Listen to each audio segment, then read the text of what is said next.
Assalamualaikum warahmatullahi wabarakatuh. Kali ini saya akan membahas mengenai laga antara Chelsea melawan Manchester United yang terjadi pada minggu kemarin ini.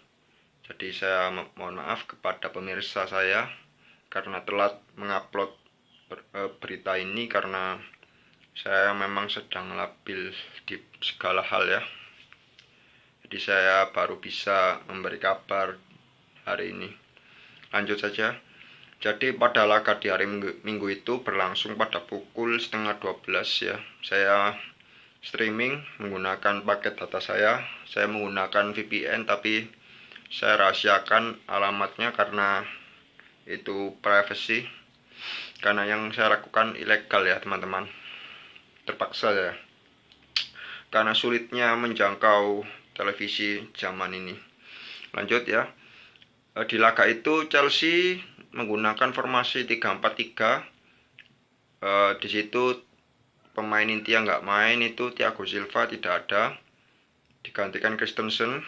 Lalu di tengah mengejutkan karena tidak ada Jorginho dan digantikan Kante. Jorginho biasanya bermain dari awal ya, tapi kemarin tidak ada. Lalu di depan tidak ada Werner, digantikan dengan Ziyech. Chelsea bermain dengan dua orang gelandang serang yakni Mount dan Ziyech.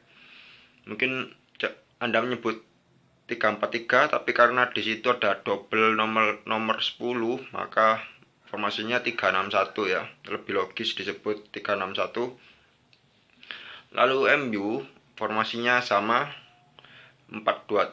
Formasinya sama seperti MU sebelumnya 4-2-3-1. Pemain yang tidak ada itu Pogba tidak ada, digantikan Fred.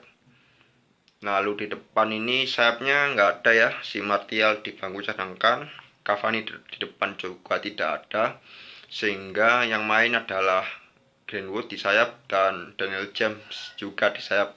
Selain itu semua pemainnya masih tetap sama ya. Di jalannya laga itu keduanya menggunakan strategi yang sama, baik dari Chelsea maupun MU. Nah, dari Chelsea sendiri ketika mereka menguasai bola, memang MU melakukan pressing, yakni menekan sejak dari depan hingga tengah. Mereka melakukan tekanan sejak back Chelsea menguasai bola.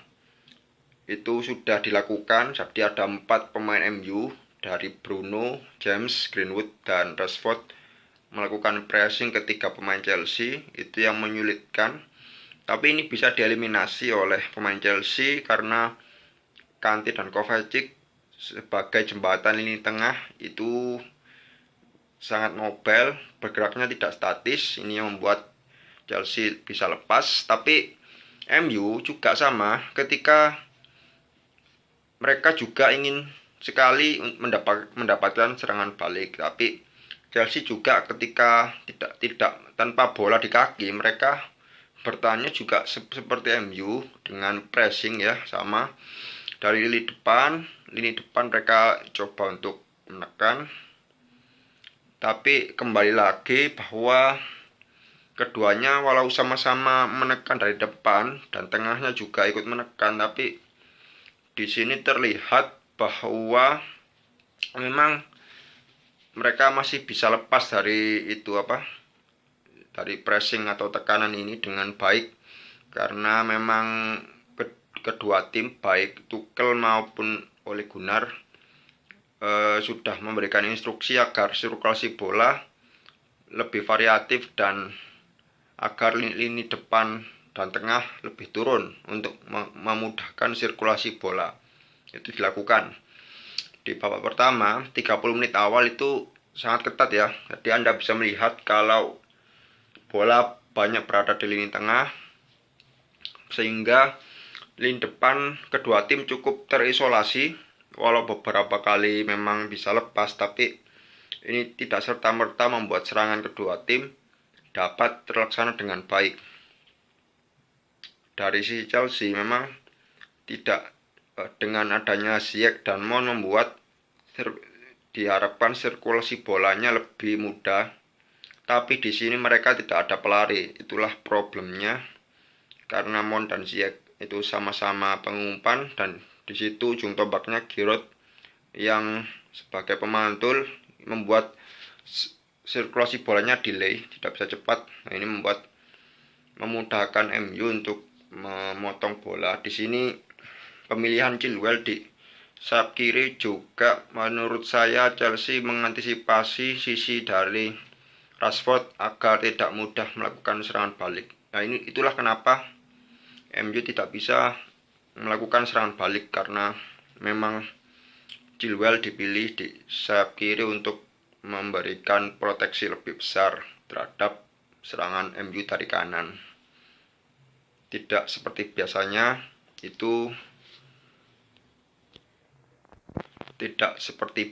itu kan di kiri Chelsea menggunakan Alonso yang lebih teknikal, lebih mudah untuk diajak melakukan sirkulasi bola. Tapi Chelsea memilih Chilwell. Di sini keputusan yang baik, walau Chilwell tidak semenyerang Alonso. Di sini Chelsea kesulitan membangun serangan dari sayap kiri. Lalu ada kejadian handsball ya, tapi memang pada saat itu memang saya streamingnya mungkin ya sedang lelet, karena saya sampai ganti VPN 5 kali ya. VPN itu kayak pembobol IP.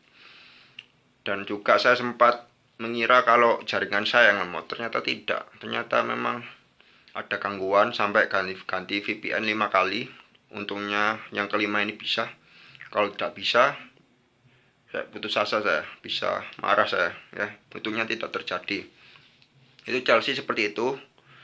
Kenapa laga ini Chelsea tidak mendapatkan peluang? Karena mereka tidak ada yang lari, tidak ada serangan. Sayapnya pun juga tidak terlalu hidup, kecuali Odoi ya, cukup hidup Odoi, tapi babak kedua ada cedera ya, digantikan Reece James yang cukup baik. Dari MU biasanya bersumbunya pada Bruno Fernandes, tapi pada laga itu Bruno mati ya. Kemungkinan itu Tuchel memberikan kode kepada Kante untuk menjaga Bruno menggunakan man marking ya kalau di PES. Jadi man marking itu menempel lawan, satu orang menempel satu, ketat selama 90 menit. Di sini Kante melakukan hal itu, mungkin saja. Saya tidak bisa mengidentifikasi karena jalannya laga ini sangat cair ya. Tapi Kante itu selalu bisa memotong bola. Kante ternyata laga itu baik sekali, walau kembali dari cedera dan sempat terancam posisinya oleh Jorginho, tapi dia cukup baik ternyata. Bruno tidak terlihat. Ketika Bruno tidak terlihat, maka kreator MU ini menjadi lebih merata ya. Kadang-kadang Rashford menjemput bola, kadang-kadang James ya. James itu juga etos kerjanya 100%, tapi skill mungkin 30% ya. Ini terlalu banyak kerja keras. Jadi membuat dia capek sendiri, walaupun kecepatannya sangat dibutuhkan ya. Sementara Greenwood itu memang sempat mengancam dari tendangan kaki kirinya satu kali itu ya. Sangat tajam tendangannya itu, Greenwood sangat baik.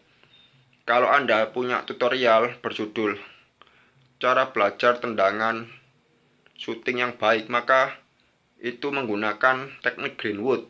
Itu judulnya. Karena Greenwood melakukannya dengan benar. Lurus, bola tidak berputar, tajam. Tapi memang Greenwood ya hanya satu itu peluang. Setelah itu Greenwood tidak ada kontribusi lagi, kurang baik. Jadi Greenwood dan James ini mati ya. Jadi sayapnya mati dan Bruno sebagai gelandang serang mati. Nah, ini membuat Rashford akhirnya turun dan membuat depannya kosong ya, karena terkunci dari sisi tengah maupun sisi sayap. Untungnya duet Maguire dan Lindelof cukup bagus ya, karena tidak banyak peluang. Keduanya sama-sama mempunyai satu peluang besar, yakni kalau Chelsea itu Ziyech ya, yang ditepis De Gea, walau De Gea mati langka itu bagus peluang itu. Dari MU itu peluangnya Tomine ya, tendangan yang diblok oleh Mendy kiper Chelsea dengan baik juga. Setelah itu tidak ada peluang besar karena memang bolanya itu selalu mayoritas bolanya itu berada di tengah, pertarungan di lini tengah ketat sekali, sehingga di depannya tidak bisa dinilai dengan mutlak. Ini bisa diatasi, tapi kedua tim tidak terlalu menggunakan strategi saya, yakni dari depan itu sudah menjadi false nine semua saja, turun saja, karena kalau ngandok atau bahasa Jawanya ngopi di satu tempat diam itu membuat sirkulasi bola itu sulit. Nah, itu tidak dilakukan kedua tim. Mungkin kedua tim mengharapkan bola lambung, tapi baik Tuchel maupun Ole Gunnar suka bola pendek ya pada laga itu. Nah, itu membuat akhirnya tidak ada serangan ya. Nah, MU sayang sekali ya, untuk mendukungnya tahu MU di laga itu punya serangan balik super cepat dengan McTominay, karena McTominay dapat bola dia menggiring, mungkin dengan lari juga mungkin sekitar 4 sentuhan dia menggiring bola dari sayap kanan. Chelsea sudah kosong lompong di tengah ya, bukan kosong ya, cuma kalah lari karena transisi, karena Chelsea waktu itu James dapat bola bebas dari kanan, dia umpan sedekah ya, lambungnya gak ada tujuan. Itu siapa pelatihnya kok bisa begitu ya. Lalu di situ gagal, lalu umpan dari siapa? Mungkin Fred umpan kepada Tominay, bagus sekali. Tominay melakukan 4 sentuhan. Di situ dia bisa memilih. Di tengah ada Rashford, atau di sisi jauh ada James yang dari lini itu lari ya. James dan Rashford lomba lari itu sampai mereka berdua melawan Azpilicueta yang nggak terlalu kenceng larinya. Itu mulai dari kalau nggak salah dari garis tengah itu lomba lari. Ternyata James cepat ya, sama Rashford mengimbang saja. Memang James itu cepat pemirsa, saya akui itu. Kalian jangan lomba lari sama dia, pasti kalah. Bahkan atlet lari sekalipun mungkin ya. Nah, tapi di situ Tominay sayangnya ya, itu bolanya diblok oleh James. Bolanya dia ke arah belakang dan kena Kante ya. Jalur bolanya dipotong Kante. Padahal umpannya itu sangat nggak jelas banget. Kenapa? Karena itu pun kalau Kante nggak dapat bola, itu di belakangnya Rashford sama James kakinya sedang lari. Kalian tahu kalau kalian diumpan di belakang kalian, pas kalian lari, pasti kalian kepleset. Nah, itu terjadi. Untungnya Kante di mana-mana ada. Jangan lupakan peran James yang membuat Tominay memilih umpan ke belakang kaki James dan Rashford, karena James ini mengeblok di area depan kaki Rashford dan James ya, jalurnya. Pinter James. Di situasi ini James bener. Posisinya bener, padahal James itu salah satu biangkala di Chelsea itu. Dia bertahan itu cuma lihat bola. Kayak Wan Bissaka juga gitu kadang-kadang. Jadi sekian dari saya ya. Laga yang kalau untuk penonton netral menikmati karena adu keras, tapi kalau untuk penonton kedua tim ini membosankan ya, karena gak ada pulangnya ya, logis saja. Karena penonton kami, pengamat itu nggak peduli skor, yang penting permainannya apakah logis, apakah menantang. Kalau untuk pendukung setia memang kemenangan yang dicari ya. Sekian dari saya. Wassalamualaikum warahmatullahi wabarakatuh.